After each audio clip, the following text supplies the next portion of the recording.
Hello दोस्तों, मैं हूं अमरदीप सिंह। आप सभी का स्वागत करता हूं अपने यूट्यूब चैनल सीजीपीएससी नॉलेज में। दोस्तों, जो हमारी हिंदी की वीडियो सीरीज चल रही थी उसमें पिछली क्लास में हमने लिंग संबंधित सभी जो भी आपके ट्रिक होते हैं वो देख लिया था और लिंग से संबंधित मैंने कुछ एमसीक्यू भी आपको करा दिया था।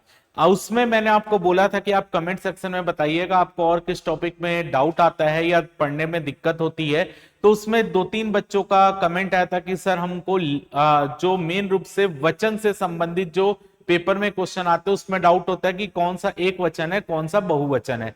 तो आज की क्लास में मैं आपको एक वचन और बहुवचन यानी वचन से रिलेटेड जो इंपॉर्टेंट चीजें हैं जो आपके पेपर में आती ही हैं उन चीजों को हम आज की क्लास में डिस्कस करने वाले हैं। और ये मैं गारंटी देता हूं कि आज की क्लास अगर आपने देख लिया तो इसके बाद आपसे वचन से संबंधित कोई भी क्वेश्चन जो व्यापम पूछता है या पीएससी पूछता है वो आपसे बन जाएगा, उसमें कोई भी दिक्कत आपको नहीं होगी। तो आज की क्लास में मैं आपको पहले थ्योरी कराऊंगा और थ्योरी के बाद मैं इसी थ्योरी से रिलेटेड एमसीक्यू भी आपको सॉल्व कराऊंगा और एमसीक्यू सॉल्व कराते कराते मैं उसको ऐसे क्वेश्चन को बनाने का ट्रिक भी बताऊंगा ताकि आप जो है ऐसे वचन से संबंधित कोई भी क्वेश्चन आपके पेपर में आए आप आसानी से बना लेंगे।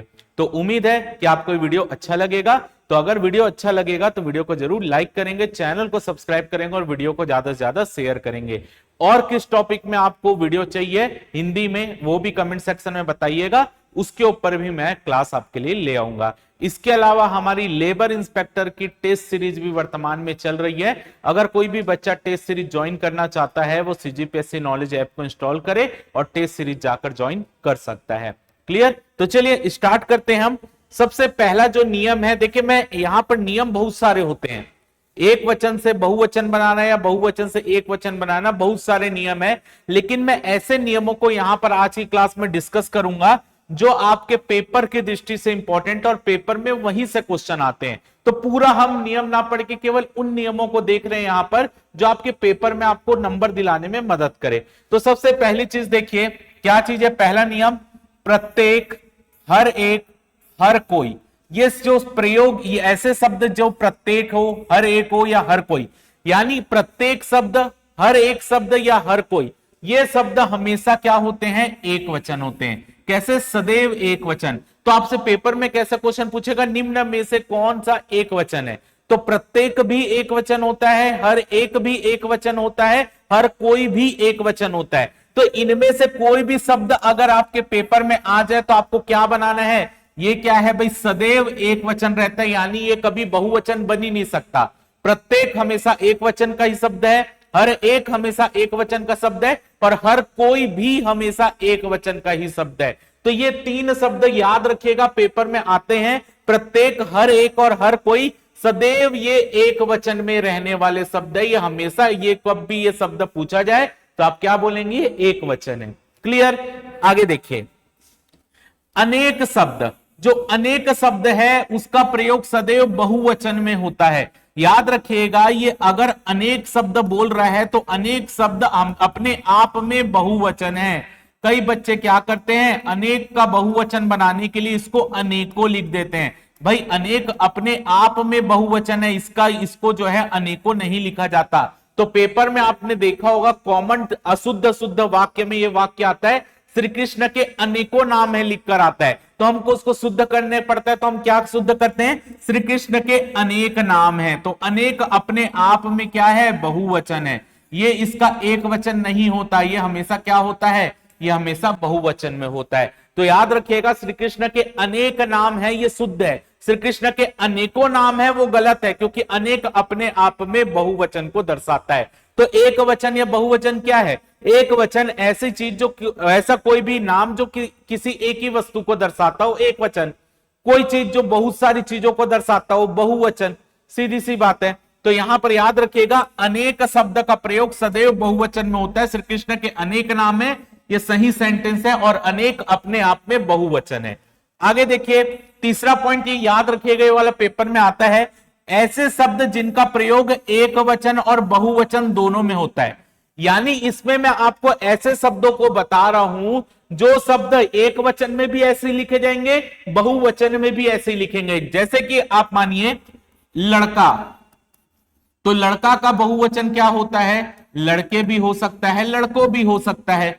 लड़का का लड़के या लड़कों दोनों हो सकता है बहुवचन में।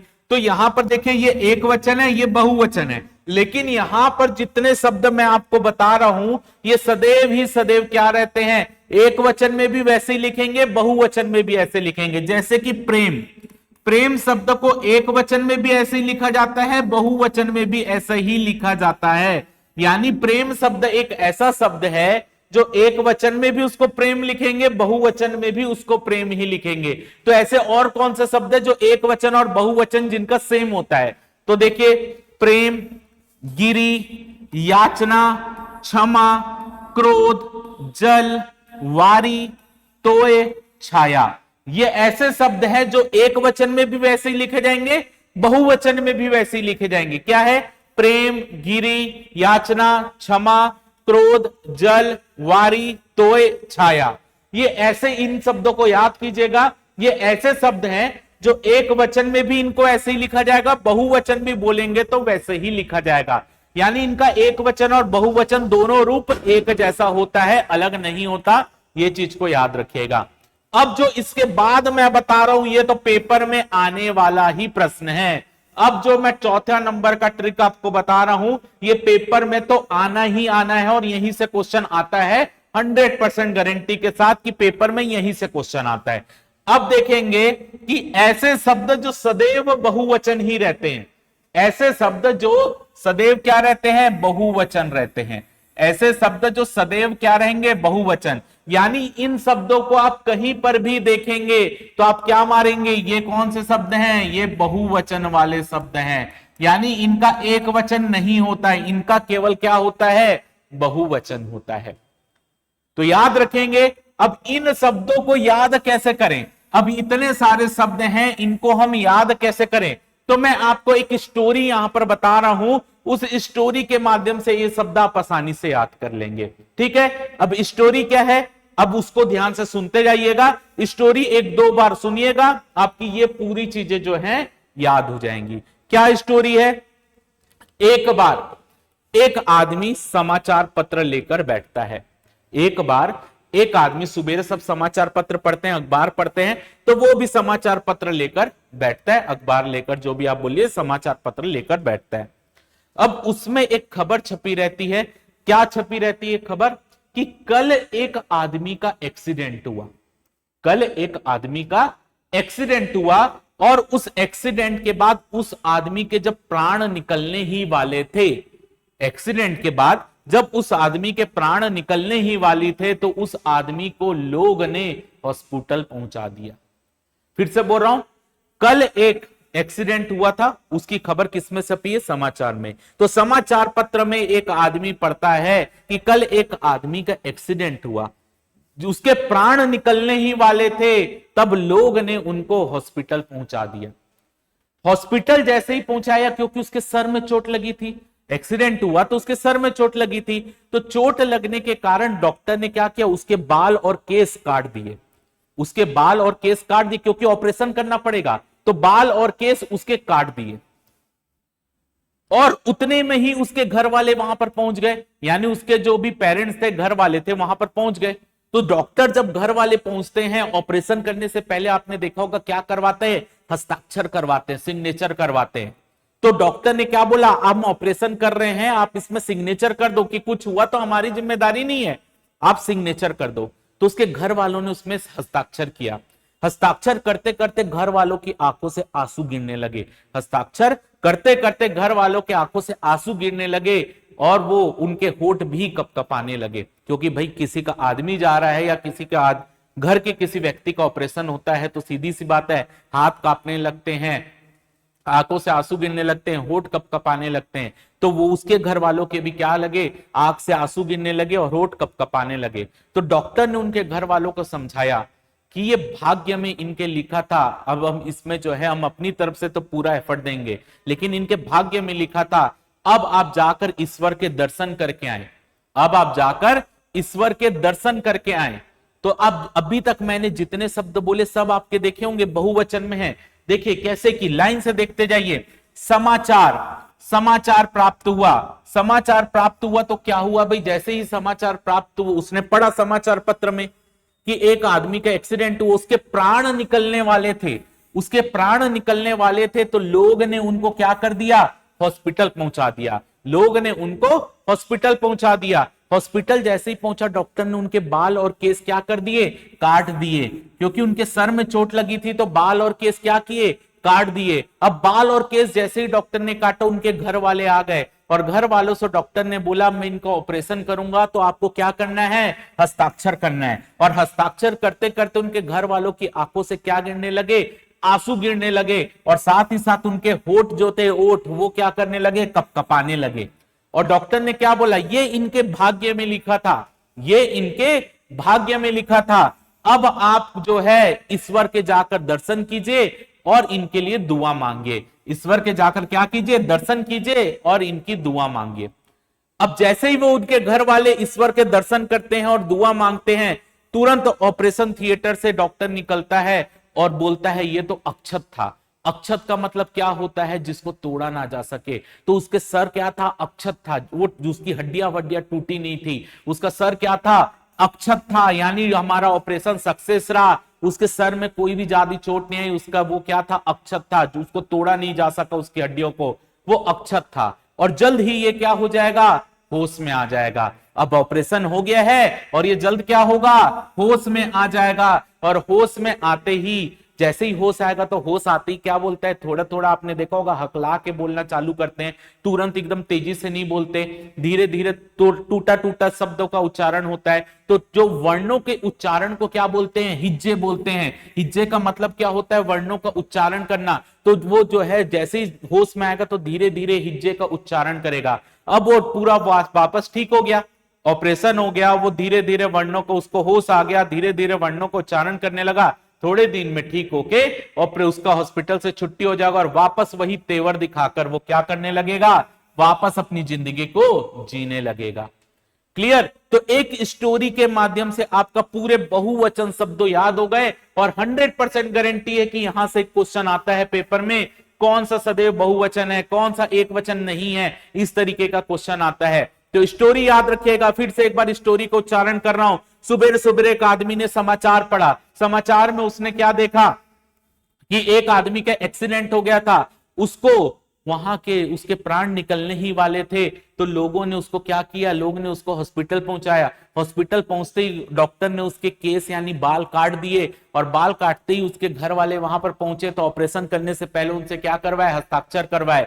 हस्ताक्षर करते हुए घर वालों के होठ जो थे वो कपकपाने लगे, आंखों से आंसू गिरने लगे। अब डॉक्टर ने बोला ये इनके भाग्य में लिखा था, जो हो गया। अब आप जाकर जो है ईश्वर के दर्शन करे, ईश्वर की भक्ति करे। और जैसे ही वो ईश्वर के दर्शन करने गए, डॉक्टर निकला और निकलते ही बोला ये तो अक्षत है, यानी ये इसका कुछ भी शरीर का हड्डी का हिस्सा टूटा नहीं है, ये तो अक्षत है। और अक्षत बोलने के बाद वो उसको जल्द ही होश आ जाएगा। होश आती वो धीरे धीरे हिज्जे का उच्चारण करने लगा, वर्णों का उच्चारण करने लगा। और वर्णों के उच्चारण करने के बाद वापस वो ठीक होकर छुट्टी मिली, अपने तेवर में वापस जीवन जीने लगा। तो ये एक स्टोरी के माध्यम से आप देखिए पूरे आपके बहुवचन शब्द जितने हैं वो आपने यहां पर कवर कर लिया। क्लियर। अब हम देखते हैं पांचवा। क्या है पांचवा भाई? पांचवा ये है कि जो द्रव्यवाचक संज्ञा होती है, जो द्रव्यवाचक संज्ञा होती, द्रव्यवाचक संज्ञा जिसको नापा या तौला जा सकता है, जिसको नापा या तौला जा सकता है, जैसे कि घी, पानी, तेल, ठीक है, सोना, ये सब तौला या मापा जा सकता है ना। तो जो तौला या मापा जा सकता है उसको द्रव्यवाचक संज्ञा बोलते हैं। तो जितनी भी द्रव्यवाचक संज्ञा होती है वो सदैव क्या होती है, एक वचन में होती है। जितनी भी द्रव्यवाचक संज्ञा होगी जिसको नापा या तौला जा सकता है वो सदैव क्या होगी, एक वचन में होगी। तेल, सोना, पानी, दूध, दही, सबको नापा या तौला जा सकता है और सभी क्या होंगी, सदैव एक वचन में होगी। आगे देखिए, पुल्लिंग जातिवाचक शब्द, ऐसे शब्द जो पुल्लिंग को दर्शाते हैं और वो जातिवाचक संज्ञा के अंतर्गत आते हैं। यानी वो किसी ना किसी जाति को क्या करते हैं, रिप्रेजेंट करते हैं। तो ऐसे शब्द जो पुल्लिंग जातिवाचक शब्दों को दर्शाते हैं, संज्ञा को दर्शाते हैं, उनका एक वचन से बहुवचन बनाने के लिए उनके पीछे, शब्दों के पीछे लोग, वृंद, दल, जन, गण, वर्ग, समूह, जाति, कुल आदि शब्दों को जोड़ देते हैं। जैसे कि मंत्री, मंत्री एक जातिवाचक संज्ञा है क्योंकि कोई भी मंत्री हो सकता है, एक व्यक्ति को नहीं दिखाता, एक प्रकार से कई लोग मंत्री की पूरी जातियों को दिखाता है। कैबिनेट मंत्री भी होते हैं, राज्य मंत्री भी होते हैं, फिर उप मंत्री भी होते हैं। तो मंत्री जातिवाचक संज्ञा, तो इसका क्या होगा, मंत्री गण हो जाएगा। देखिए एक वचन में मंत्रिता, बहुवचन बनाने के लिए हमने इसके पीछे क्या लगा दिया, गण शब्द लगा दिया। सेम चीज वैसे ही कवि, तो कवि के पीछे भी आप लगा सकते हैं। शिक्षक भी जातिवाचक संज्ञा दिखाता है, शिक्षक गण, वो भी लगा सकते हैं। ठीक है, तो यही लिखा है ऋषि लोग, मंत्री मंत्रीगण, शिक्षक गण, मुनि मुनिवृंद, देव देवकुल, पक्षी पक्षीगण, प्रजा प्रजावर्ग। तो देखिए एक वचन से ऐसी कोई भी जातिवाचक संज्ञा, आपने संज्ञा पढ़ी है, जातिवाचक संज्ञा को एक वचन से बहुवचन में बदलने के लिए उनके पीछे इन शब्दों का प्रयोग कर देते हैं। लोग, वृंद, दल, जन, गण, वर्ग, समूह, जाति, कुल, ये सब चीज याद रखना है। यानी आपको क्या पहचान करना है, जिन शब्दों के पीछे ये शब्द लगे हुए होंगे, जिन शब्दों के पीछे ये शब्द लगे होंगे, यानी वो शब्द क्या है, बहुवचन का है। जिन शब्दों के पीछे लोग, वृंद, दल, जन, गण ये सब लगा होगा, वो क्या है, बहुवचन है। बस इतना याद रखना है। चलिए आगे देखते हैं। समूहवाचक संज्ञा, समूहवाचक संज्ञा सामान्यता एक वचन को दर्शाती है। समूहवाचक संज्ञा सामान्यता एक वचन को दर्शाती है। तो सेना बोले तो सेना भी एक वचन है, भीड़ बोले तो भीड़ भी एक वचन है, जनता बोले तो जनता भी एक वचन है, मेला बोले तो मेला भी एक वचन है, परिवार भी एक वचन है, पुलिस भी एक वचन है।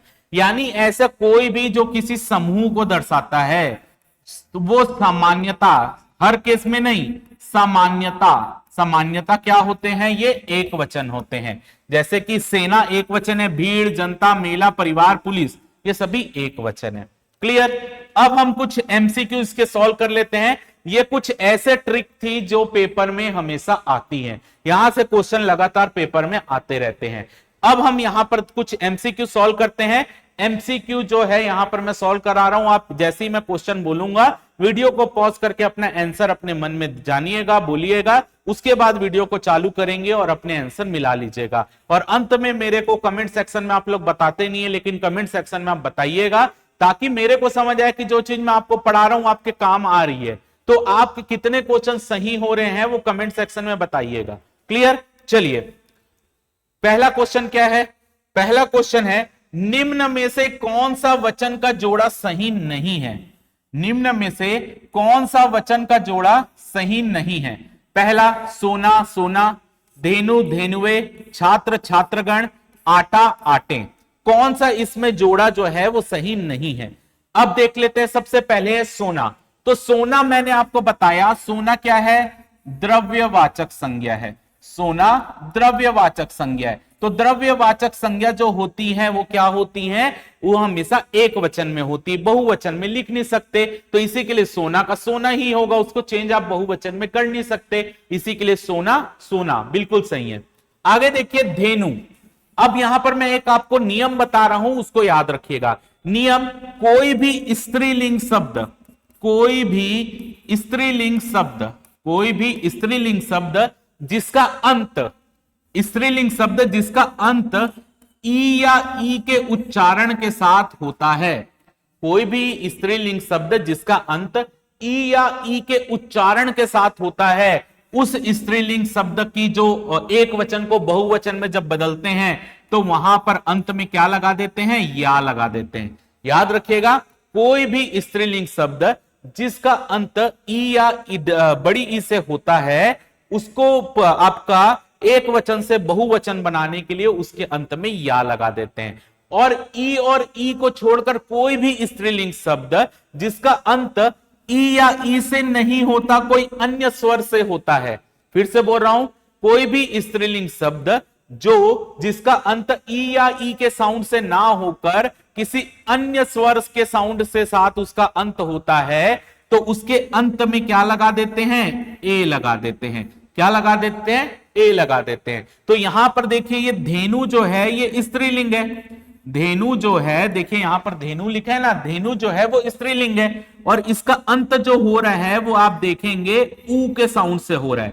इसका अंत ऊ के साउंड से हो रहा है और ये स्त्रीलिंग है। तो स्त्रीलिंग है तो इसके बाद हम क्या लगा देंगे, यहां पर ए लगा देंगे। क्या लगा देंगे, एक वचन से बहुवचन बनाने के लिए ए लगा देंगे। क्यों ए लगा रहे हैं, क्योंकि ये स्त्रीलिंग है और इसका अंत जो है ई या ई से नहीं हो रहा। ई या ई के साउंड से होता तो या लगाते, लेकिन इसका अंत जो है वो आपका ऊ के साउंड से हो रहा है और ये स्त्रीलिंग है, इसलिए अंत में हमने क्या लगा दिया, ए लगा दिया। तो धेनु का एक वचन धेनु, बहुवचन क्या हो गया, धेनुवे हो गया। बिल्कुल सही है। तीसरा देखिए छात्र। तो छात्र आपका क्या है, मैंने आपको थोड़ी देर पहले बताया कि कोई जातिवाचक संज्ञा है और जातिवाचक संज्ञा को एक वचन से बहुवचन में बदलने के लिए गण वृंद ये सब लगा देते हैं। तो छात्र जो है वो एक जातिवाचक संज्ञा है, इसका बहुवचन में बदलने के लिए क्या कर देंगे, छात्र गण लगा देंगे। बिल्कुल सही है। आगे देखिए आटा। अब आटा जो है वो एक द्रव्यवाचक संज्ञा है। आटा जो है वो एक द्रव्यवाचक संज्ञा है और द्रव्यवाचक संज्ञा जो होती है उसका एक वचन को बहुवचन में नहीं बदल सकते। तो आटा का अब यहां पर बहुवचन आटे नहीं आटा ही कहलाएगा। इसलिए यहां पर आपका जो डी ऑप्शन है वो इसका करेक्ट आंसर है कि ये वाला गलत है। इसमें पूछ रहे कौन सा वचन का जोड़ा सही नहीं है, तो डी इसका करेक्ट आंसर है। आटा का बहुवचन भी आप आटा ही लिखेंगे क्योंकि उसको कन्वर्ट नहीं कर सकते, वो वैसे ही रहेगा। क्लियर है। जैसे सोना का सोना है तो आटा का भी आटा होगा क्योंकि वो नाप तोल सकते हैं उसको, वो द्रव्यवाचक संज्ञा। क्लियर। चलिए अगला क्वेश्चन देख लेते हैं। यहां पर अगला क्वेश्चन है सदा एक वचन रहने वाले शब्दों को चुनिए। इनमें ऐसे शब्दों को बताना है जो सदैव, सदैव क्या रहते हैं, एक वचन में रहते हैं। तो होश और लोग ये क्या रहते हैं, सदैव बहुवचन में रहते हैं। प्राण और बाल ये भी सदैव बहुवचन में रहते हैं। इसके बाद हस्ताक्षर और जनता। हस्ताक्षर तो बहुवचन में रहता है लेकिन जनता जो है वो एक वचन में रहता है। तो यहां पर बोला है कि सदा एक वचन में प्रयुक्त होने वाले शब्दों को, तो चर्चा और जनता ये दो ऐसे शब्द हैं जो सदैव क्या रहेंगे, एक वचन में रहेंगे। सदैव एक वचन में रहेंगे। तो अगर आपको ये जो मैंने कॉन्सेप्ट बताया वो अगर आपको पता है तो आप आसानी से इसको आंसर मार लेते। डी चर्चा और जनता ये सदैव एक वचन में रहने वाले शब्द हैं। जितने भी क्वेश्चन यहां पर मैं करा रहा हूं सब पेपर में आया हुआ क्वेश्चन है, ठीक है, याद रखिएगा सब पेपर में आया हुआ क्वेश्चन है। चलिए तीसरा क्वेश्चन देख लेते हैं। तीसरा क्वेश्चन है यहां पर तीसरा क्वेश्चन है गौ शब्द का वचन पहचानिए। गौ शब्द का वचन पहचानिए। तो गौ शब्द का वचन, तो देखिए गौ क्या होता है, एक स्त्रीलिंग शब्द है। गौ गाय, गौ का मतलब गाय, गौ क्या है, एक स्त्रीलिंग शब्द है और स्त्रीलिंग शब्द और इसका उच्चारण का अंत किससे हो रहा है, उच्चारण का अंत अगर आप देखेंगे तो यहां पर ओ के साउंड से इसका अंत हो रहा है और ये स्त्रीलिंग शब्द है और इसका अंत जो है ओ के उच्चारण के साथ इसका अंत हो रहा है और ओ के उच्चारण के साथ अंत होता है। तो इसका एक वचन से बहुवचन बनाने के लिए हम क्या करेंगे, ए की मात्रा लगाएंगे। अगर ई से अंत होता तो या लगाते, लेकिन यहां पर ओ से अंत हो रहा है और स्त्रीलिंग है तो हमने क्या लगाया, ए लगाया। तो गौ जो होता है, गौ एक वचन है, गौ एक वचन है, जबकि इसका बहुवचन बनाया जा सकता है। बहुवचन क्या होगा इसका, गौएं होगा, जो कि है बहुवचन। तो यहां पर आपसे पूछ रहा है गौ शब्द का वचन पहचानिए। तो गौ क्या है, गौ एक वचन है। तो ये सदा एक वचन तो नहीं रहता क्योंकि इसको बहुवचन में बदला जा सकता है। तो सदा एक वचन में नहीं हो सकता क्योंकि इसका बहुवचन गौएं हो सकता है। तो इसी के लिए यहां पर हमने क्या मारा, बी मारा, एक वचन। सदा एक वचन तब होता जब इसका बहुवचन बनाया ही नहीं जा सकता। जैसे आटा का आटा ही रहता है, वो सदा एक वचन है। सोना का सोना ही रहता है, सदा एक वचन है। लेकिन यहां पर आपका ये गौ से गौएं बन सकता है, तो इसलिए सदा एक वचन नहीं, एक वचन इसका आंसर हुआ। क्लियर है। चलिए आगे देखते हैं। फोर्थ नंबर का क्वेश्चन है। यहां पर फोर्थ नंबर का क्वेश्चन है किसका प्रयोग सदैव एक वचन में होता है। इनमें ऐसा कौन सा शब्द है जो सदैव एक वचन में प्रयोग होता है। नदी, प्रत्येक, साधु, घर। तो देखिए नदी का नदियां हो सकता है, नदी का नदियां हो सकता है। क्यों नदियां हो रहा है, नदी एक स्त्रीलिंग शब्द है, नदी एक स्त्रीलिंग शब्द है और नदी जब स्त्रीलिंग शब्द है और उसका अंत देखिए किससे हो रहा है, नदी ई के साउंड से हो रहा है, नदी का अंत ई के साउंड से हो रहा है, और ई के साउंड से जब कोई स्त्रीलिंग शब्द का अंत होता है तो उसके बहुवचन के लिए हमको या लगाना पड़ता है। तो नदी का ई के साउंड से अंत हो रहा है तो बहुवचन के लिए हमने क्या किया, या लगा दिया। तो नदियां, नदी का बहुवचन क्या हुआ, नदियां हुआ। तो यहां पर ये सदैव एक वचन में नहीं, ये बहुवचन में बदला जा सकता है। प्रत्येक, प्रत्येक एक ऐसा शब्द है जो सदैव एक वचन में रहता है। प्रत्येक, हर एक, हर कोई, सदैव एक वचन में। तो 20 का आंसर है। साधु देखिए, साधु क्या है, जातिवाचक संज्ञा है। साधु गण हो गया, साधु जन बन सकता है इसमें पीछे लगा के, तो ये बहुवचन बनाया जा सकता है। घर, घर का क्या होगा, घरो होगा, यानी इसका भी बहुवचन बनाया जा सकता है। तो कौन सदैव एक वचन में है, प्रत्येक सदैव एक वचन में रहता है। 20 का करेक्ट आंसर है। चलिए आगे देखते हैं। पांचवा है, निम्न शब्दों में से एक वचन है। जितने शब्द दिए हैं उनमें से एक वचन कौन सा है। प्राण बहुवचन है, दर्शन बहुवचन है, ओट बहुवचन है, तेल, तेल क्या है, द्रव्यवाचक संज्ञा है, तेल है द्रव्यवाचक संज्ञा, और द्रव्यवाचक संज्ञा क्या होती है, सदैव एक वचन में होती है, इसलिए इसका आंसर क्या हुआ, ऑप्शन डी हुआ, तेल। क्लियर। चलिए आगे देखते हैं अगला question, question number 6। Question number 6 क्या है, आज हर कोई, आज हर कोई मानसिक रूप से बीमार दिखता है। सेंटेंस दिया आपको, आज हर कोई मानसिक रूप से बीमार दिखता है। इस वाक्य में हर कोई किस प्रकार का शब्द है, इस वाक्य में हर कोई किस प्रकार का शब्द है। तो ऑप्शन में दिया है सदैव बहुवचन, एक वचन, बहुवचन, सदैव एक वचन। तो थोड़ी देर पहले ही मैंने आपको बताया क्या, प्रत्येक, उसके बाद हर कोई, उसके बाद हर एक, ये क्या होते हैं, ऐसे शब्द सदैव एक वचन में होते हैं। तो क्या आंसर होगा, सदैव एक वचन, सदैव एक वचन। डी इसका करेक्ट आंसर है। चलिए आगे देखते हैं। 7वां है क्वेश्चन, पानी शब्द का वचन क्या है। पानी शब्द का वचन क्या है, सदा एक वचन, बहुवचन, एक वचन, सदा बहुवचन। तो देखिए पानी क्या है, द्रव्यवाचक संज्ञा, और द्रव्यवाचक संज्ञा क्या होती है, सदा एक वचन में होती है। तो इसका आंसर क्या होगा, ए होगा, सदा एक वचन। मैंने आपको बताया ना, द्रव्यवाचक संज्ञा सदैव एक वचन में होती है। चलिए अगला क्वेश्चन देखते हैं, क्वेश्चन नंबर 8। क्वेश्चन नंबर 8 है, स्त्री शब्द का बहुवचन बताइए। स्त्री शब्द का बहुवचन, यहां पे लिखा है स्त्रियों, स्त्रियाएं, स्त्री, स्त्रियां। तो मैंने आपको बताया ऐसे शब्द जो स्त्रीलिंग होते हैं, ऐसे शब्द जो स्त्रीलिंग होते हैं, तो स्त्री शब्द भी स्वयं में स्त्रीलिंग शब्द है, और इसका अंत जो है वो ई के साउंड से हो रहा है। देखिए इसका अंत जो है वो ई के साउंड से हो रहा है। तो यहां पर हमको बहुवचन बनाने के लिए क्या करना पड़ेगा, या लगाना पड़ेगा। तो स्त्री का बहुवचन क्या होगा, तो स्त्री का बहुवचन क्या होगा, स्त्रियां। स्त्री का बहुवचन क्या होगा, स्त्रियां। तो इसका डी करेक्ट आंसर है, क्योंकि स्त्रीलिंग स्वयं में स्त्रीलिंग शब्द है स्त्री। तो यहां पे इसमें ई का साउंड आ रहा है तो या लगाते हैं, ई या ई के अलावा कुछ साउंड आता है तो ए लगाते हैं, ये मैंने आपको बताया। चलिए 9th नंबर का क्वेश्चन देखते हैं। 9th नंबर का क्वेश्चन है, गरीब घर के लोग का जीवन दयनीय होता है। वाक्य में रेखांकित शब्दों के वचन बदलिए। तो रेखांकित शब्द क्या है, घर है रेखांकित शब्द, और लोग है रेखांकित शब्द। ठीक है, तो इनके वचन को बदलने बोल रहा है, इनके वचन को बदलने बोल रहा है। तो वचन देखिए, घर के बाद लिखा है घरो लोगो, घरो लोगो, घरो लोग, घर लोगो। तो इसके वचन को बदलने बोल रहा है। तो आप बताइए क्या होगा, खुद सोचिए। अब घर का क्या होता है, घर एक वचन में है, और इसका बहुवचन क्या बनाते हैं, घरों बनाते हैं। तो यानी वचन बदल दिए, घर का घरों तो आएगा, यानी घरों यहां पर भी है।